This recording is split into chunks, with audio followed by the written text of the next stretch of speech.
रामचंद्र कह गए सिया से एक दिन कलयुग आएगा, हंस चुनेगा दाना दुन का, कौआ मोती खाएगा।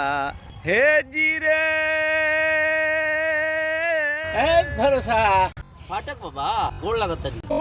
खुश रहो। अरे कौन कौआ मोती खाए लगल हो? महाराज पूछते बनी है, देखत नहीं थी कि गाड़ी दे दे के एगो कमेंट्री करता क्रिकेट में।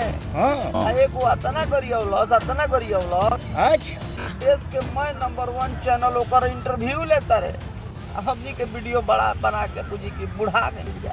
अरे ना भरोसा, हिम्मत ना हारे के। हमनी के फुहर नहीं जानू बनावत ना, हमनी के केहू के बिगाड़त नहीं जानू ना जी। हमनी के समाज के कुछ अच्छा देते नहीं जानू। हाँ फाटक बाबा, ए महाराज रावता हमारा माथ पर से बोझा हल्लुक कर दे नु। चलो यही बात पर नया वीडियो बनावल जाओ। चलो।